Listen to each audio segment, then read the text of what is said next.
This is ABC Fora. Good evening, everyone. I'm Morgan Smith on behalf of Glebe Books and Simon & Schuster, the publisher of John Keane's book, The Life of Democracy. I think it's The Life and Death. The Life and Death of Democracy. Oh, no. I'd like to welcome you all here this evening. That's good, yeah, I forgot the title. John Keane, as you may know, is a professor of politics at the University of Westminster and also at WZB in Berlin. He's the founder for the Centre of the Study of Democracy and the author of many, many books, the most recent including Global Civil Society and Violence and Democracy. The ABC have described him as one of the great intellectual exports from Australia, and I'm glad to be able to say that brain drain is being reversed when John Keane returns to Australia to the University of Sydney. Is that next year?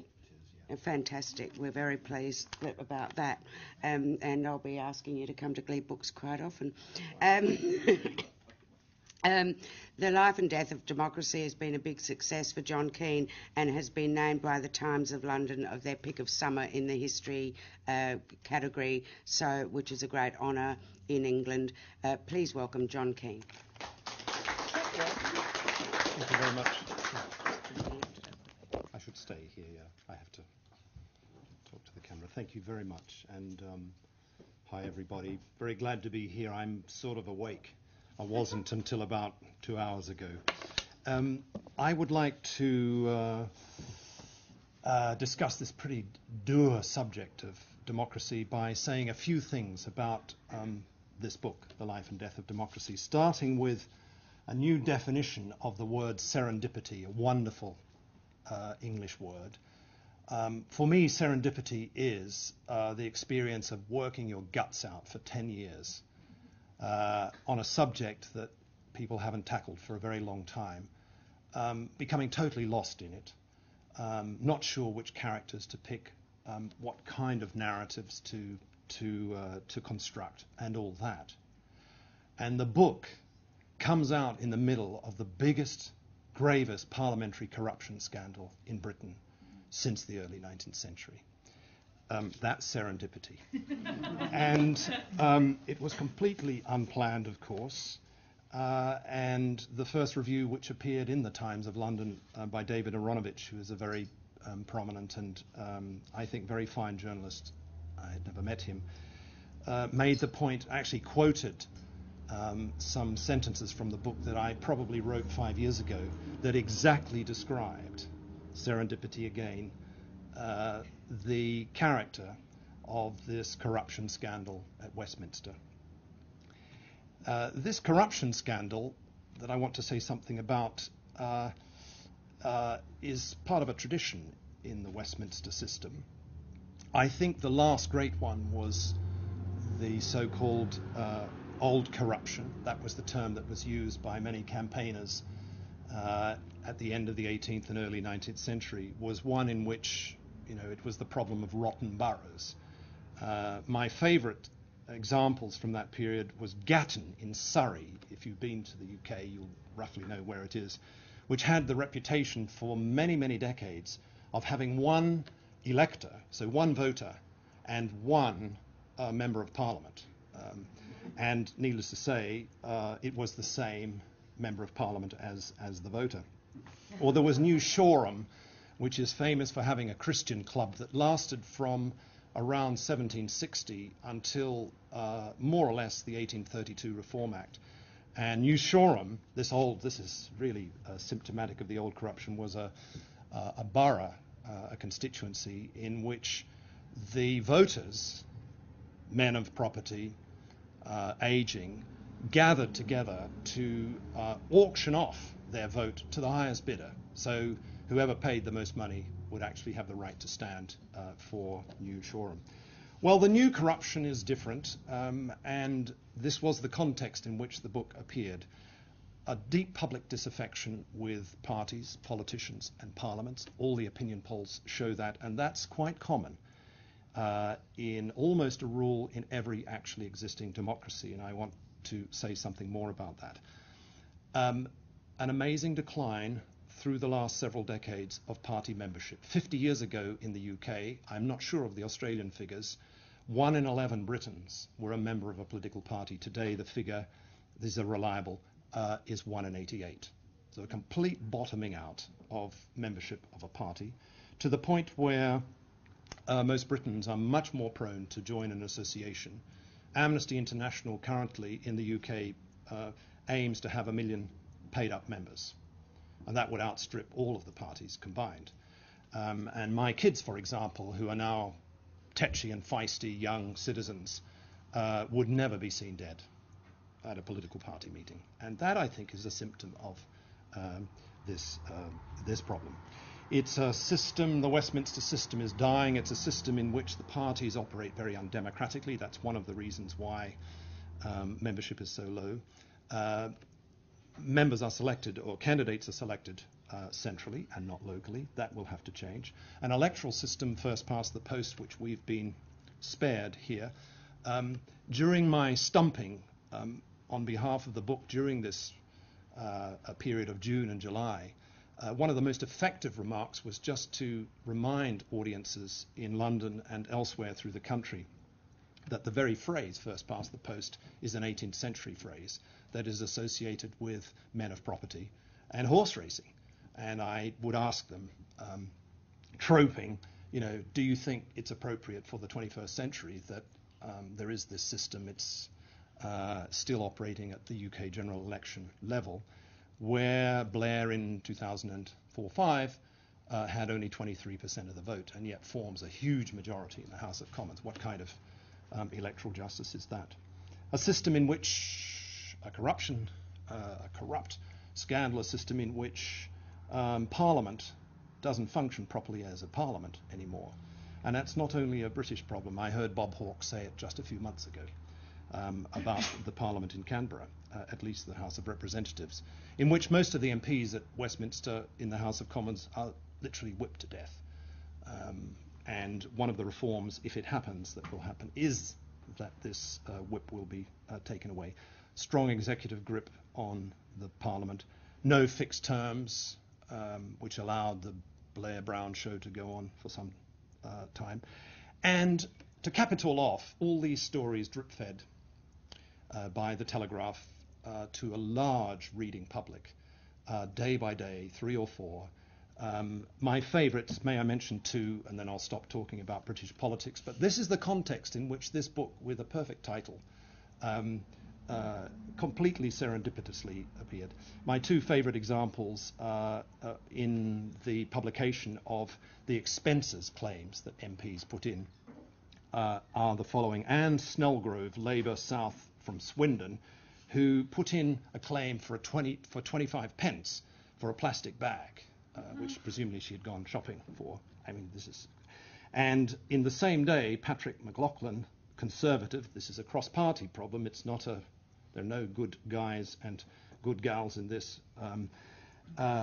Patrick McLaughlin, Conservative, West Derbyshire, put in a bill for £44.70 for a lady's leather handbag. And this, of course, by the end, it caused, derisory laughter stopped, and the sense of shame and pity and disgust. And I have to say that I gave many talks in the last few months about this book, and you're going to get a version of it, where middle class, upper middle class, white English audiences are really up in arms about this. And there is a sense that the coming general election, which will be held on May the 6th, will not change this, because there will be the expectation that a change of government will somehow fix it, and I suspect there will be a change of government, but it will not solve these problems. Meanwhile, elsewhere in the country, Scotland, for example, if you go to the Scottish Parliament, is an entirely different feel, an entirely different scene. And it's, too, symptomatic positively of this end of the Westminster system. So this was the local British context in which the book appeared, and there were many reviews. There were very few nasty things said about the book, many sycophantic things really said. A few comments about, lack of footnotes.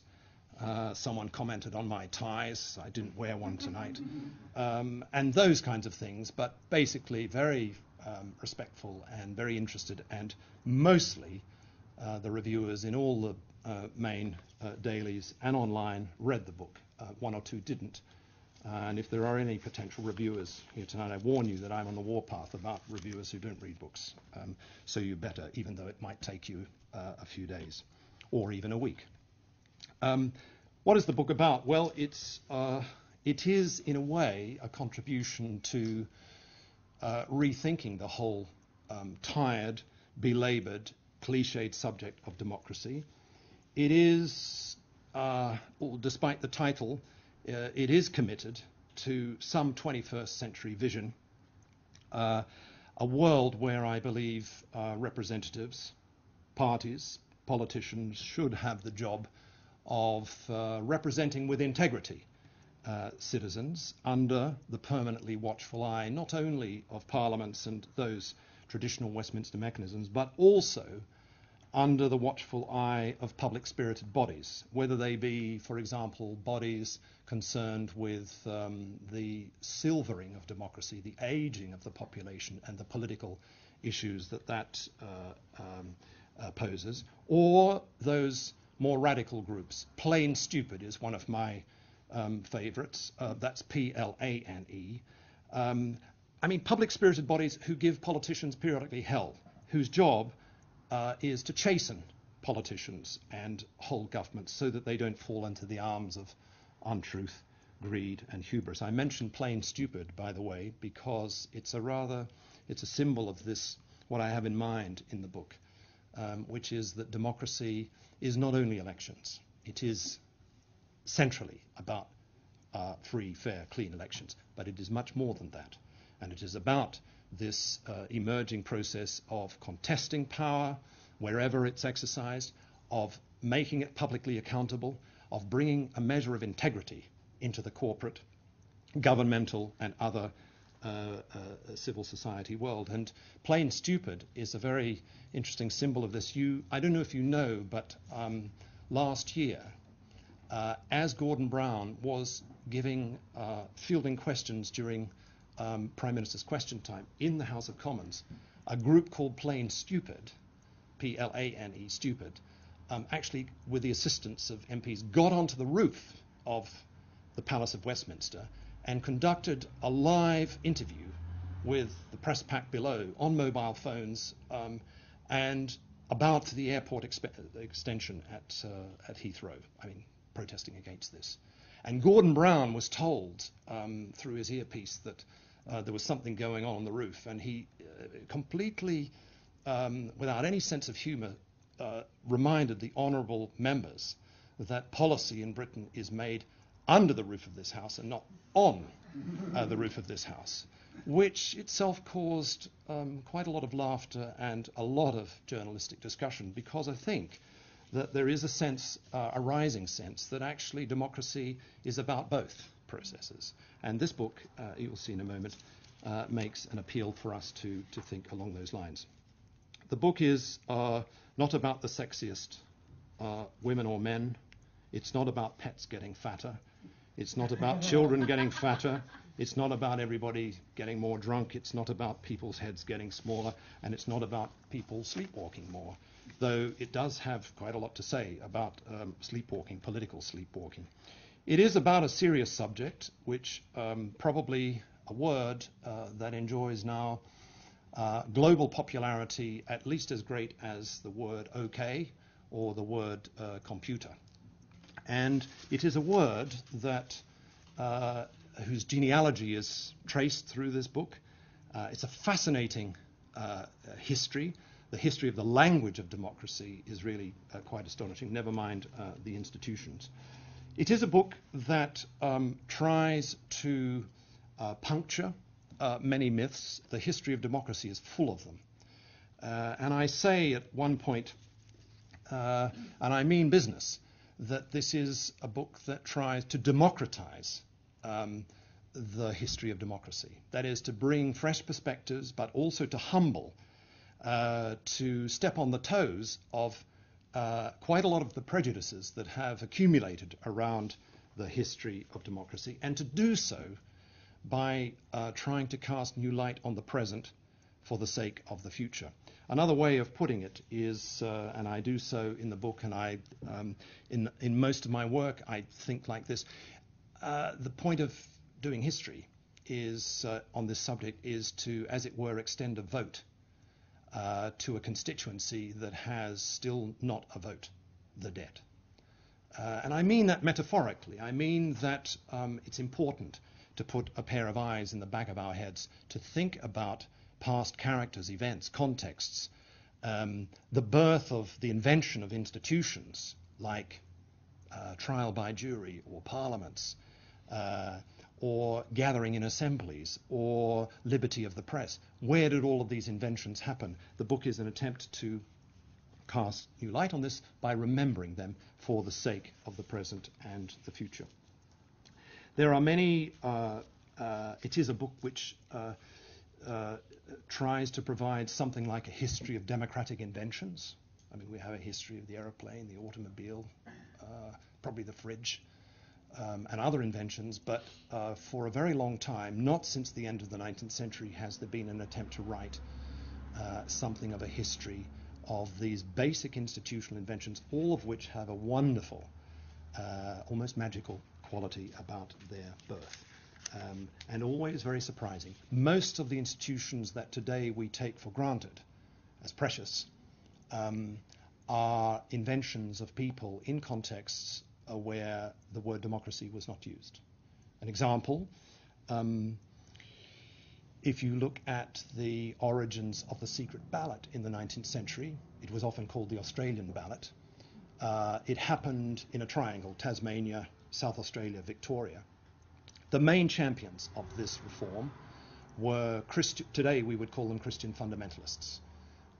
Protestants, always, who disliked the drunkenness and the orgiastic quality of elections. They thought there was a certain godlessness that democracy brought, and who thought that the act of voting should be like an act of prayer, that one should stand before God, no priests, and with one's conscience vote cleanly. It's very strange when you look at an invention of this kind. You would expect it to be wrapped in the flag of democracy. It's not. It's wrapped in the flag of Christianity. And it's the motives of its champions have been long forgotten. And I think it's important not only for aesthetic or, let's say, for antiquarian reasons to remember this. It reminds us that institutions, basic institutions like this, are very precious, they're very contingent, and they're very fragile. They can be swept away, as we see in Iran and so on. There are many quirky figures, and Australians feature in this. Muriel Matters, you may have never heard of, from Adelaide, where all good people come, who was the first woman ever to give a speech in the House of Commons in London, and did so by going to the public gallery just after the turn of the century, 1906, and chained herself to the metal grill in the public gallery and began to deliver her oration as the chamber was in session, but padlocked herself to the grill and put the key down her knickers. And such was Edwardian respectability that they didn't dare touch her. So a hacksaw had to be called, and she was carrying on her speech out of the house, because if she'd been arrested in the house, she would have had the right to defend herself before the bar, which would have been a second speech. They didn't dare that. She was promptly arrested outside, and she went down for 6 months to the Holloway Women's Prison, which is just around the corner from where I live. And she later, Muriel Matters, an example of the quirky characters that pop up in this book, she later, when released, really went on the stump for women's rights and the right to vote. That had already been won in South Australia for the first time in the world, and the right to stand in 1893, 1894, by finding a woman who would pilot a Zeppelin, a big balloon, and they, on the opening day of Parliament, 1911, circled over the houses of the Palace of Westminster and dropped pounds and pounds of leaflets onto the MPs as they were, the male MPs as they were going in. There's a character, Daniel Dennehy, who's you may know of, who's buried at Waverley Cemetery, died very young as an alcoholic, the son of Irish convicts, and famous for coining the phrase bunyip aristocracy, a big champion of the view that the New South Wales legislature, colonial legislature, should not be dominated by the aristocracy. And this was a sarcastic term, bunyip aristocracy, which by all contemporary reports helped carry the reforms that actually began the process of democratising the chamber. And characters like William Boothby, you would think boring, a kind of, I hope there are no accountants here, but, a kind of model accountant, very good at statistics, liked the precision of machines, and arguably in this book, certainly he is the first election commissioner in the world. Again, Southern Australian, someone who oversaw the introduction of the secret ballot, and also this amazing system of fair, free, clean elections that Australia became famous for from the middle of the 19th century. Okay, quirky figures. What about the substance of the book? What kinds of goats of prejudice are shot here? What kinds of fresh insights, if any, are there? Well, the author would say this, wouldn't he? But the following kinds of things. The book starts off badly in terms of conventional histories by suggesting, with all the latest archaeological research from the last half generation, that the term democracy, demokratia, is the Greek, is in fact older than classical Greek, and it's certainly now traceable to the language of Linear B, which puts it around 1500 BCE, a language, Linear B, that was only decoded in the early 1950s, thanks to a group of scholars in Cambridge, England, where it's clear that there is a family of terms like damos, damokoi, to refer to very similar phenomena. The damos, or the damu, or the damoi, is for Linear B, in the Mycenaean civilization, is a body of people who once had property, were confiscated of that property, and became powerless accordingly. And this family of terms very clearly, it seems, is now then found its way into classical Greek. But the biggest upset is that if the basic institution of early democracy is the assembly, where people gather as equals to decide whether they will go to war, who will get what, when, and how, then the origins of this basic invention of the assembly is undoubtedly Syrian Mesopotamian. The grand irony for me is that this is contemporary Syria, Iraq, and Iran. The archaeological evidence, thanks to a Danish archaeologist, Torkild Jacobsen, makes it clear that these assemblies formed from at least 2500 BCE, and they're partly transported to the east, to what is today Pakistan and India, and partly to the west through Phoenicia, for example, into the Greek world, where the Greeks have the audacity to claim the assembly as their own invention. If you read Aristotle, that's the feeling that develops. The book here, I think, makes an attempt, however crude, to include the early 4 centuries of Islam into the history of democracy. This caused some controversy among reviewers, and actually, for me, sorted out Orientalists from those more enlightened. But if you think about what happened, and you will read this in all the textbooks, after the collapse of Republican Rome and the rise of the Roman Empire and the defeat of the Roman Empire, what happened between then and, say, the American and French revolutions, the standard history, and even today the doyen of political thinkers in the United States, Bob Dahl, say nothing happened effectively for over 1,000 years. Nothing. So it was kind of the dark ages of democracy, completely. The Greek invention was forgotten, the assembly fell into disarray, and it had to be reinvented somewhere in Europe, and then depends where you date it. Well, my view is that that's, factually very misleading, and it's misleading for a number of reasons, including the fact that if you look at the birth of Islam, if you look at Muslim civilizations and the empire that developed very quickly, you will see that there were several striking things. Islam was dead opposed to kingship, to monarchy. What kind of polity, what kind of distribution of power was appropriate, based, for example, on the Quran, was unclear. And you may know that among the first caliphs, at least 3 were assassinated, because the question of who gets what, when, and how was an open, live question. The point I'm making here is that contrary to the view, which was a late 18th, 19th, and well into the 20th century view that Islam is a kind of dark oriental disaster when it comes to democracy, actually the first 4 centuries look very different. And if you look at inventions like the mosque, think about it, was a public space, rather carried on the tradition of the assemblies of the region, a space where men and women could go as equals, where there were markets. Wine was even sold in many mosques during these first 4 centuries, the record has it. And people gathered, of course, to pray. They also gathered when they were in bereavement. They gathered on hot nights. They brought their animals there to water. It was a safe place. They were well lit, but it was also a place where political speeches were given. And the mosque is, in this sense, bound up with these early assemblies that are part of the region, and hence their inclusion.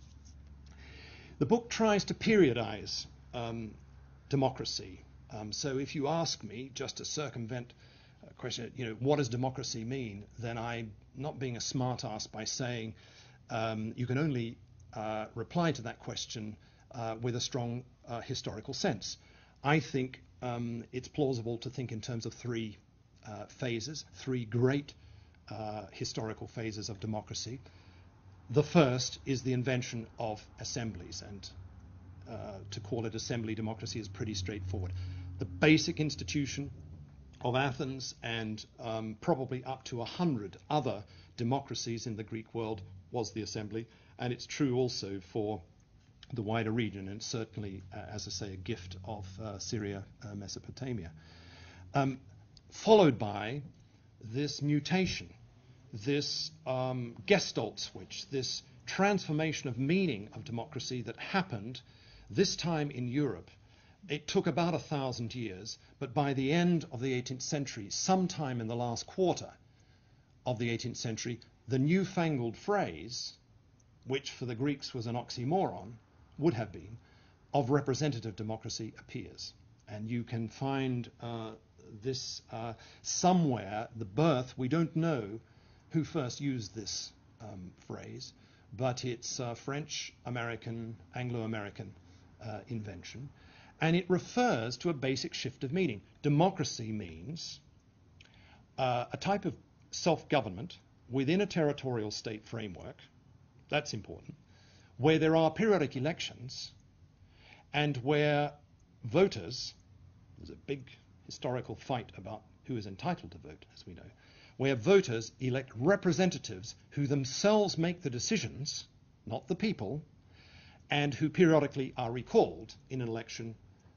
They're thrown out or their re-election is confirmed.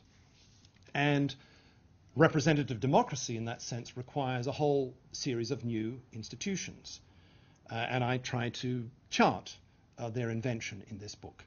The invention of the printing press is fundamental because it introduces the whole possibility of liberty of the press, which is a basic precondition of representative democracy. Trial by jury. It's probably an English invention bound up with tensions between the church and state. There are inventions later, like a multi-party system. It first happened in the United States. There are inventions like non-violent transfers of power from one party to another. I mean, we take that for granted. If you're in Italy, you don't, because Berlusconi likes to hang on, as he did, and may well again. But So it's these kinds of inventions that came as part and parcel of this shift towards a new understanding of democracy. And most discussion in the reception of the book so far has been about the third phase, because the conjecture in this book, the slightly mad thought, as mad as those who imagined that you could redefine democracy as representative democracy, is the thought that after 1945, when there were only 12 democracies left on the face of the earth, it had its back to the wall. It collapsed in the European region, and were it not for American troops and bombers and ships, it might well have gone down the tubes completely. But in 1945, there were 12. There were 11 in 1941. Uruguay made a transition to democracy in 43, 44, so it became 12. But after 1945, and here there's an attack on Fukuyama, Sam Huntington and others. Those of you who study or have read this stuff will know what I'm speaking about. But, you know, the Fukuyama idea that after 1945, and certainly culminating in 89, liberal democracy, American style, has globally triumphed, at least as an ideal. Its roots lie in the 18th century. That view, I think, is very questionable because, among other things, it ignores the mutations that have been taking place in the world, in the language and in the institutions of democracy since 45. And one clue for this is that when I began to think about, it's very boring, but it's what I get paid to do as a professor, think about the history of institutional inventions. I came to see that there are about 100 new power controlling, power scrutinizing institutions that have been invented since 1945 that never existed before in the history of democracy. And I began to scratch my head and wonder, what could this mean? What am I thinking about? Participatory budgeting, a Brazilian invention. Truth and reconciliation, tribunals or commissions, a Central American invention famously popularized in South Africa. Integrity bodies, an Australian invention, most prominently probably developed in Queensland, where the government just in the last week has published a paper calling for a new raft of reforms along the lines of integrity and accountability, which are very interesting. The marriage of human rights and democracy, which happened in the 40s, is something new. The point I'm trying to make here is that if a fan of representative democracy, say around 1850, were catapulted suddenly into the 21st century, she or he would barely recognize what is going on because of these new extra-parliamentary power scrutinizing bodies that greatly complicate the political geography of democracy, that greatly complicate the lives of parties, of politicians and parliaments. And by the way, are one of the reasons why party membership is at an all-time low since the advent of the universal franchise during the 1920s. The book then tries to find a term for this new form of democracy, and I mean, I'm open for offers and up for bids. I worried my head about it, thinking about the invention of the phrase representative democracy. We don't know who did it, but it soon caught on, and it was accepted, and the comparison, the contrast started to be drawn between modern times and the ancient Greek times. The Greeks, by the way, had no word, not until the 19th century, no word for representation or representative. They could not think representative democracy. I hope that point is clear. So what I'm suggesting is that after 1945, things are going on, have been going on, that fundamentally alter the meaning of democracy, and we need a new language in which to understand this better. And I toyed with complex democracy, and I toyed with post-representative, everybody's post, and got a lot of flack for that, rightly. And with the help of an American friend and colleague who had spoken about monitorial democracy, or monitorial citizens, as you do in America, deciding that's a bit clumsy. So I went for monitory democracy, and since that time, 4 or 5 years ago, that's the name I've given. I find myself constantly having to pronounce it correctly because I have done a version of this talk in another place where someone at the end put their hand up and said about this monetary democracy, and I realized that it must have made absolutely no sense whatsoever. Anyway, monetary democracy. The book presents a basic thesis about the shift or the change of the center of gravity of democracy.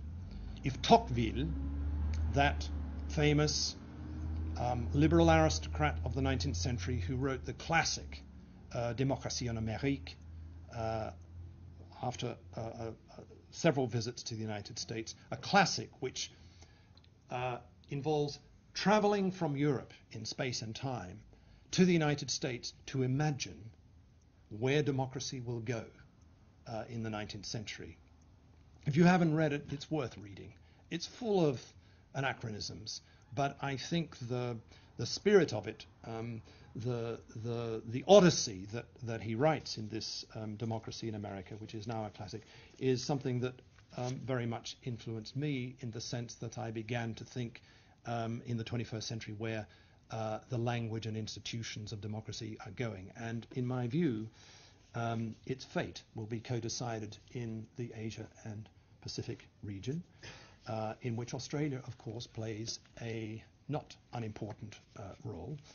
And here, for the first time, I think, in any sustained way, India is treated with not only respect, but it's given importance. For me, in this book, India is not just, this is the convenient cliche, it's not just the world's largest democracy, everybody will tell you that, but it is a cutting-edge democracy. If you want to see where democracy is going, if Tocqueville were alive, I'm pretty sure that he would travel to India and he would go on, take your pick, through Indonesia. He would travel north to China and he would certainly go to Taiwan, because the changes that are going on are really, I think, as would have been said in the 19th century, of world historical importance. India is astonishing because it happened, democratization, a transition to democracy happened despite everything. And as you know, all accounts of democracy until roughly the late 30s wrote India off. It simply couldn't happen because the population is largely illiterate. It's heaving with poverty, heartbreaking poverty. It's there are so many languages that there could be no sense of nationhood. Multi-faith, too many regional differences. In short, not a country, and no way could representative democracy ever function there. Actually, if you go to India, and I'm sure many of you have, and if you sniff around and if you read the papers, and if you start reading about the history of democratization of India, then you see the proposition is almost the reverse. It is the only political form that could possibly handle the multiple identities, the conflicts, the power sharing that is required for a large body of people like this to live together without slaughtering each other, cutting each other's throats, without civil war. And against all odds, it happened. And not only that, but India, I call it Banyan democracy. It's a version of monetary democracy. India not only institutionalized periodic elections, Westminster style, but it fundamentally changed the model. So that, for me, I come back to this point about 100 new institutional inventions. India is full of examples. The Panchayat system, local government, where there is compulsory 50% representation of women. The railway courts in Mumbai, the Lok Adalat system, these regional courts which typically handle faith-based or multi-faith-based conflicts to do with divorce or with property, small claims that are processed quite quickly. A constitution, the Indian constitution, is a remarkable document because it builds into the constitution's exceptions. And Indian scholars have told me that without those exceptions built into the constitution, there would have been certainly major secession and major civil war in many regions. So it's India is, I think, a remarkable example of the way the Westminster model has been fundamentally transformed into something different, something pretty colourful, exciting, full of rough and tumble, full of periodic violence to be sure, but also full of deep affection for democracy. And it is, by the way, almost entirely exceptional, because the lower down the social scale you go in India, the higher the turnout. It's not an issue largely in Australia because of compulsory voting, but in the UK, the lower down the social, when you get into those very depressed, pauperized areas, people don't bother to vote because it's a waste of time for them. In India, it's just the opposite, so turnout is often 90% plus. And in the last two general elections, that turnout has helped shift the balance of opinion in both cases at the last moment in favour of the Congress Party. This is a book, I'm not going to bore you for much longer, that has things to say about the bad moons that are rising over democracy, and I could depress you deeply about these trends. There are a raft of problems locally, regionally and globally for which democracies have no solution. For example, and not speaking exactly metaphorically, how to extend the vote to the biosphere. If you think the vote is a settled issue, men and women, maybe we could lower it to 16-year-olds. That's potentially a live issue in the UK. But if you think that's a settled issue, think again, because it's not only the dead whom I've mentioned, but also nature itself. What is going on within every actually existing democracy? The politics of the biosphere, the attempt publicly to represent nature, to, as it were, speak on behalf of nature and what we are doing to it, is one of the great uncharted areas for which we have no easy solutions. And if you look at the Kyoto, Bali, Copenhagen process, then you see a process that is entirely new in the history of democracy. One can be quite optimistic about the process. The outcomes are less clear, but what is happening is that there is a cross-border, notice breaking the straitjacket of the territorial state, a cross-border process of monitoring what we are doing to the biosphere, and an attempt to build new institutions to negotiate compromises that could actually put an end to, for example, carbon emissions and other, or reduce them, or other things that we are doing to the biosphere. But the list of bad moons, the list of unsolved problems facing democracy, hence the choice to scare you out of your pants title of Life and Death of Democracy. I had no control over the cover, by the way. It was done by someone who never read a line, but who absolutely got right, I think, the spirit. But, and a lot of my friends who look at this say it's more death than life when you look at the cover. But what I do in the book is, as a narrative device, is call upon a woman muse. It's part of the democratic tradition, certainly in Athens and in other Greek democracies, who 50 years from now looks back on our times and very soberly assesses all of the bad things that are going on for which we have no solutions. That was my way of handling readers and journalists and reviewers, and also a way of handling my own ambivalence. I mean, I wish I were Professor Marvel, as in The Wizard of Oz, the most popular American film ever, who could look into his crystal ball and tell you exactly what's going on. You'd have to be a god to do that. But what I tried to do, and it's a technique actually that Tocqueville himself tried, is to imagine catapulting ourselves in time forwards and looking back and looking clearly at these deep-seated trends that are clearly visible in the present, for which we have no easy solutions. And they include not only this problem of the biosphere, not only the rising problem of the emergence of the hourglass society, 30-year period of growing inequality of income and wealth in all actually existing democracies. It includes the problem of violence. I mean, in the history of democracy, if there's one major enemy of democracy, it's war and violence. And we don't have easy solutions for the small arms trade. We have no nuclear weapons deals. Things are not getting better, and one should worry about this as a Democrat. And finally, small example, very briefly, the whole growth of cross-border institutions, which is gathering pace, despite whatever nationalism there is about, is a real challenge, not only to the practice of democracy, but it's also a challenge to the language and the theory of democracy. We have no good account of what this might mean. And I remind you that the era of representative democracy solved this problem by supposing, as a starting principle, that democracy only could function within territorial state frameworks.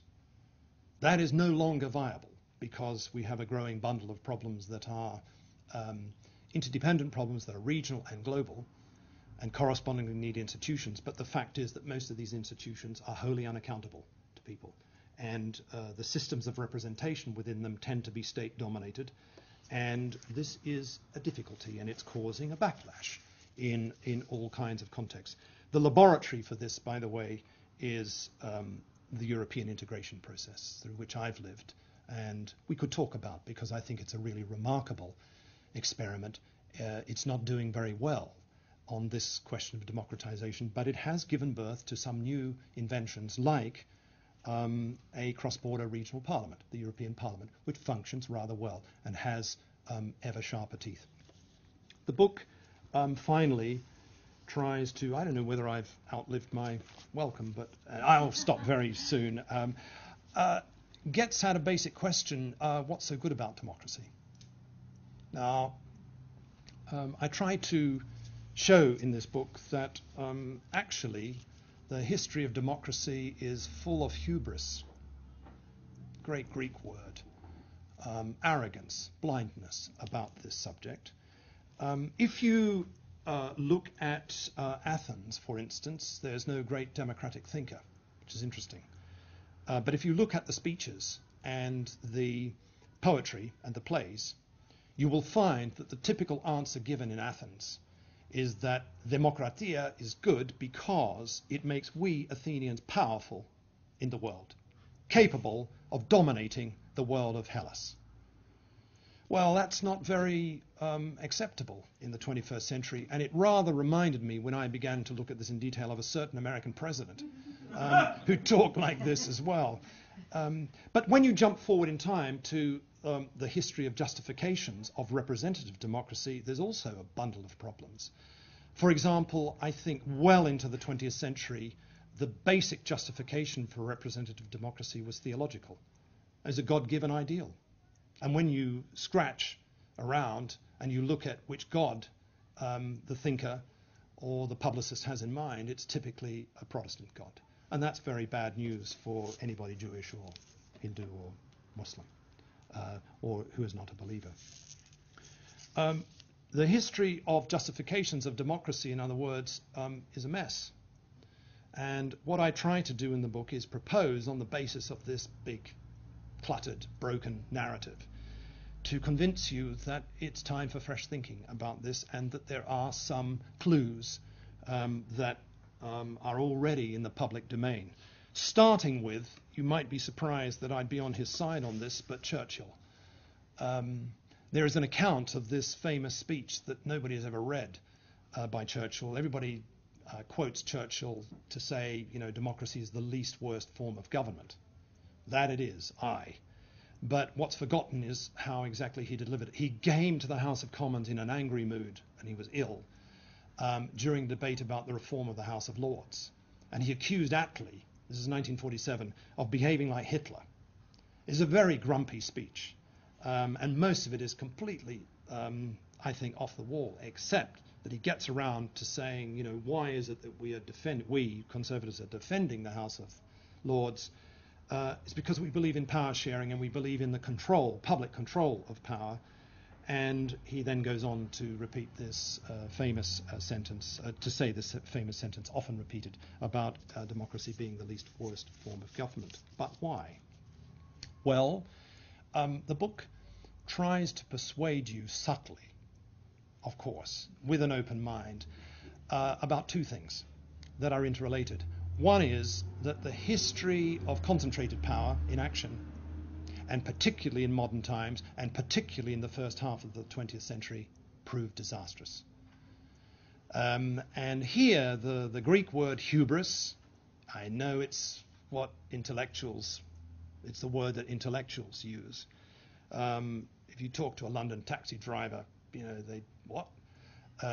But hubris is the experience of concentrated power where power goes to the head of those who exercise it, who monopolize it, to the point where they are blinded by this concentrated power and they begin to make misjudgments, and it begins to degenerate into folly, stupidity.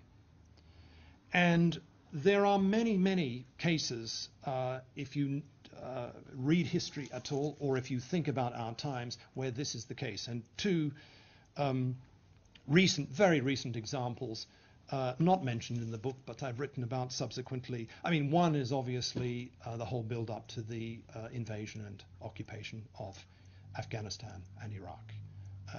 It's turning out to be an instance of hubris and folly. And if you still believe that there can be democracy in either country, then I think you're utterly mistaken. It hasn't at all much to do with that subject. And if you look at the origins of the great financial recession, then I think the cause of this was something like democracy failure, that it was the lack of public scrutiny and control of banks and credit institutions that allowed this 30-year major bubble to develop and to burst. And although I know you're in the lucky country, to bring some parts of the world to the cliff edge of a major depression. And the UK, unlike Australia, is an economy that was heavily dependent on the banking credit system. The volume of state debt is astonishing, and it's beginning now to be an election, and it will be a political issue for at least, I would say, a decade, because the country is bankrupted because of this, and it's an instance of hubris in action. So the other justification is the flip side, as it were. Democracy, open contestation of power, whether in universities or whether in the business world or whether in the field of government or whether in cross-border situations. Democracy in the sense of open power sharing, public scrutiny of power, the humbling of the arrogant, is the best way of bringing, as it were, common sense to decisions, of being able to reverse bad decisions, of preventing irreversible decisions that can have disastrous financial or ecological or social or political implications. Now, this is, you might think it's just so obvious, but actually in the history of democracy, this is a wholly fresh way of thinking about democracy. This is not what is said typically until the era of monetary democracy. People don't talk like that. And I've mentioned the Athenian extreme case, but it was common. The belief in the people, in the sovereignty of the people, that democracy would bring happiness and harmony and it would bring all good things. That arrogant belief, I think rightly, is withering away, and in its place, I think democracy has much more to do with caution, with respect for complexity, with a sense of danger and of the possibility that folly can bring terrible things into the world. Finally, will this be the last history of democracy? Absolutely not. I like to quote Walt Whitman, the great American 19th century poet, probably the greatest democratic poet, certainly in the United States, who famously wrote that nobody could write a history of democracy because its history was still unfinished. And that's certainly true. And so what this book does is prepare the way for the next one to be written. Well, thank you very much for attention. Nobody fell asleep, and I would be very glad to have your comments, critical or otherwise, and we can go on. I know we're meant to leave here in 3 minutes, but can we stay a little bit longer if... Okay, good. So, my pleasure. Do I chair myself? That's dangerous. Go on. I would be happy to collect a few questions, just to pool them, and I should write it down. Yeah. Thank you for your talk. In relation to the Asian examples of democracy, I was just wondering this. Is the adjective of death of democracy is more referring to Western countries these days? Because I found more, I mean, democracy in, for example, India, as you said, that I found much the idea of life rather than death, maybe probably because it's not yet finished or achievable. Oh, the book is sensitive to Pakistan. It, of course, was published or written and printed before the Iranian events.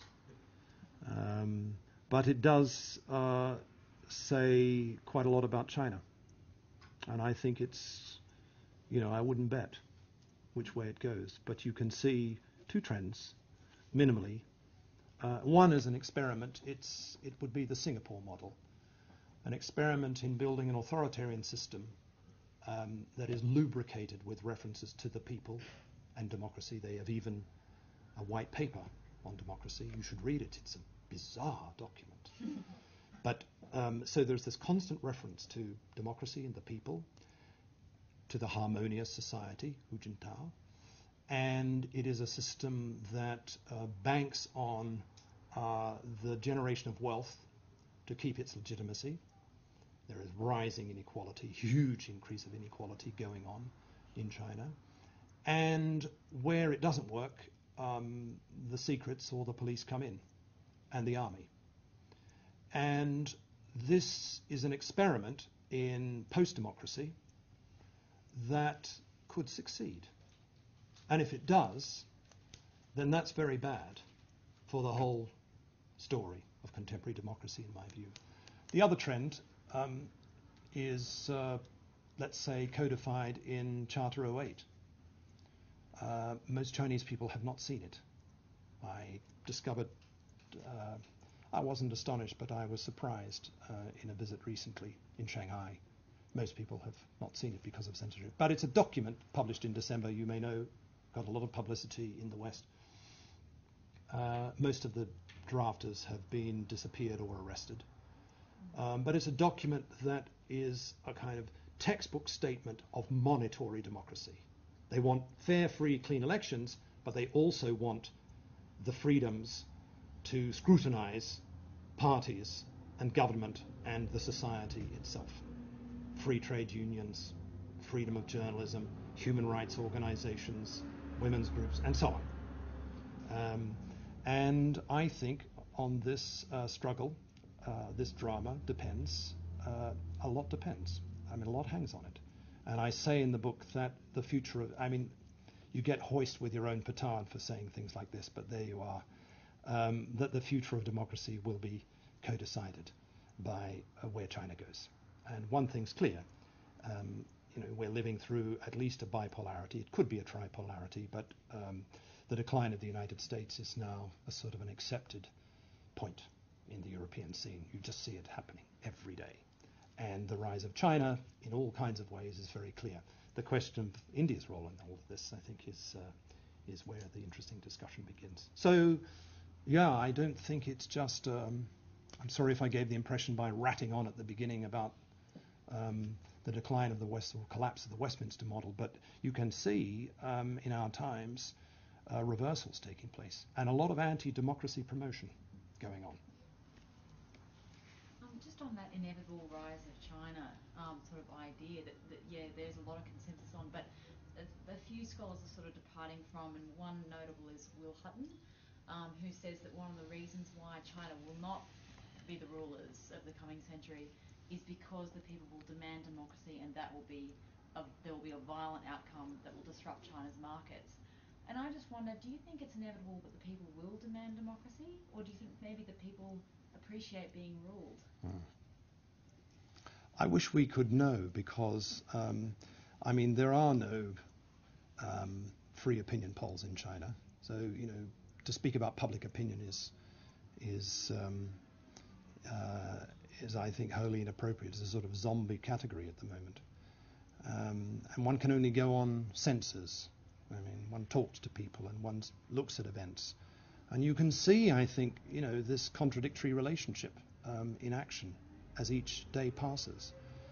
Things, in the West, in the last month and a half, things have gone on that confirm this militarization of the system, and under no circumstances will there be any regional autonomy of power, as in Tibet, and there will be crackdown. And total internet blackout, total mobile phone blackout. And on the other hand, wonderful, juicy anecdotes are told to you every moment about the contestation of power which is breaking out. A lot of it internet-based, so that now any beating, any baby milk scandal or whatever, is instantly the subject of a large number of bloggers. China, according to the figures that were given to me, has at least 150 million bloggers. That's quite a few. And they really know how to blog. And they blog with great vigor, and they are, in some quarters, producing reversals of decisions. The best that I came across recently when in Shanghai is that in the south, there was a typical incident where peasants protested the confiscation of their land, and one of them was taken to a police station and probably beaten silly. The authorities announced that he had been the victim of what is called in Chinese Mao Mao. So you play cat and mouse. So it's a game that prisoners play with each other just to amuse themselves, and accidentally he got, his head got smashed against the wall and he died. And the bloggers got onto this, and very interestingly, the local authorities allowed an investigation team of citizen bloggers to come and actually investigate. Things like this are going on in China, and I don't know. I'm not a China scholar, so I can't tell you anything more than that. But it does seem to me that this sort of division in the soul of China.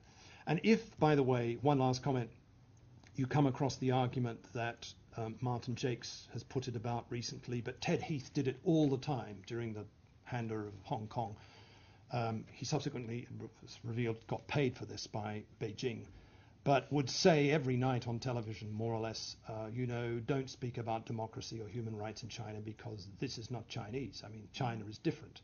This Orientalist view that China is kind of China and forever will be China is just mistaken. And in the book, I deliberately chart the arrival of the virus of democracy in the 19th century and its popularization.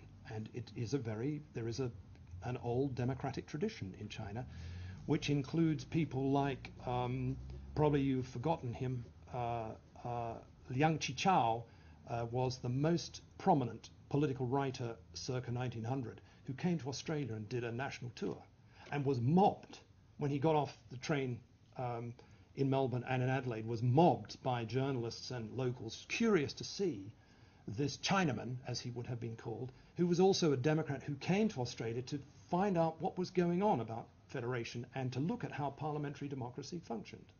So this is part of, an older tradition. So I'm not sure about this Will Hutton view, but we shall see. Of course, there is another option, which is that the system implodes because of the outbreak of massive violence and a complete breakdown of order. And that would be very bad, not only for the Communist Party of China, but also, I think, for the cause of democracy. Yeah, sorry, can we just, I won't say anything, just fire them at me. 1, 2, 3. I was going to say, how much do you think the Islamic democracy as proposed by Iran as a model for the rest of the Muslim world, they would like to see themselves as a model, but is it realistic? Just wondering about the role of institutions. You spoke about, Churchill speaking about the public control of power. I'm just wondering how you see, no politician ever anymore can raise taxes, it seems. So we have less and less money to fund our institutions. And it seems that, I'm just wondering what you think about the role of institutions and what state they're in. Mm-hmm. Mm-hmm. Okay. And what does political communication in the new media look like in India at the moment? Mm. Wow. I say nothing. Please. So. Yeah. Earlier in your talk, you said that party membership in the major political parties has been drastically reduced in, say, the last 40 years. Do you think that parallels the fact that people in the last 40 years also thought that the major parties under the Westminster system are basically coalesced into one party, and that the differences between the parties are no longer very definite? Yeah, well, that's the easiest one, so I start with that. Yeah, I think that... Can I have one? Yeah, please. Giant corporations. What about them? Their effect on changes in democracy around the world. Yeah. Okay. What do I say about these? I'll start with the easiest. I mean, this so-called catch-all party, this merger of parties, the tendency towards the middle, it's certainly bred. If you look at all the deep opinion polls, there are frequent complaints about that trend. The electoral system then plays an important role. And if you ask me politically what I think ought to happen, I don't know how it's quite going to happen. Depends on country by country. But I think, the widening of the gaps again would be a jolly good thing. But that means that constituencies have to start banging the drum about their power to select potential representatives. But there's a whole series of changes that would be required, and I don't know whether that's politically feasible. Australia is much less depressing than many seasons. Well, I have a reform package for Australia too in mind, and it's a pretty long and big one. But at least there is a Senate where actually there is some real politics taking place. And you can't say that about the House of Commons in Britain and so on. So it's certainly a contribution to that. But actually, we'll be here all night, but if you look at the history of democracy, a very basic reason for the disaffection with parties is that they're no longer employers. And if you look at the Americans were the pioneers of multi-party democracy. By the end of the 19th century, everything from birth to death could be gained through membership of a party by paying dues. And parties were big employers. And that was one of the ways in which parties grew to be mass parties to play a ginormous role in a peculiar form of parliamentary democracy. That is finished. And you have the feeling, if you look at someone like David Cameron, who is beginning to get the whiff of power, that actually he'd like to abolish the Conservative Party and just do it himself through a PR team. They're sort of functionless, and they're just, for him, a pain in the neck. About Islamic democracy, Iran, of course, one should weep. But, we shall see what happens. And it's a long discussion. I feel rather passionate about this, and you may not know, but 3 weeks ago in the highest court in Iran, I was named as a co-conspirator with Jürgen Habermas as the architects of the Velvet Counter-Revolution, and it was mentioned again last weekend. And we are MI6 CIA agents. I wrote to Habermas, and I've had a reply in which we agreed that it wasn't clear whether we should laugh or cry. But what was potentially being born was, I think, something hugely important for the Muslim world. But if you stand back from it all, there's no doubt in my mind that Turkey is the one to watch, because there, the reform process against dictatorship has been led by Muslims. And they're the ones who speak the language of civil society. They're the ones who speak primarily of fair and free and clean elections and have managed to elect a government that is probably viable. And its entry into the European Union would make a huge difference to both the Union but also to Muslims through the whole region. So that's, if there's any hope, that's where it is currently. But we shall see what happens in Iran. I'm sorry I can't say anything intelligent about India and political communication, but it is, lest you think, I'm sure you're the expert here, but lest you think that it's somehow backward in terms of media, just the contrary. It's a heavily media-saturated society, a society of communicative abundance is my jargon, where it's not only internet and newspaper and radio and television, but it's also this whole Bollywood thing, the whole the influence of media on parties and politicians and parliaments is really astonishing. And I think it's a very vibrant scene. It has some decadent sides to it, but it's, structures of ownership are reasonably plural, and the savviness with which media are taken up is really very astonishing. And it's part of this rough and tumble Indian scene. On taxes, who was it who asked me about? State of institutions. Do you have California in mind, or? Not necessarily, just talk about the monetary democracy. Right. I mean, maybe one way of answering it would be to say that we've been through a 30-year-odd period in many contexts of democracy of neoliberalization, where reduction of taxes wins votes, and public infrastructure has suffered in many contexts, widening margins of inequality, this hourglass society, the development of a new poor, and it's unsustainable. And that lady was saying, the capacity of corporations to undermine institutional frameworks. Yeah, so this is a double-barreled way of answering the question, and yes, I think that. And I mean, there are corporations and corporations. Microsoft, doesn't especially like this trend, but then there are others that actively promote it. But I think Australia is a little bit different, and we're living high off the hog at the moment, and the mood is quite different than that in Europe, in Spain or Germany, or the UK, for example. Never mind Iceland. But the mood is different because the sense that there is a very major structural problem, which is the level of state indebtedness is massive. And the question is, who pays? I think it was the Irish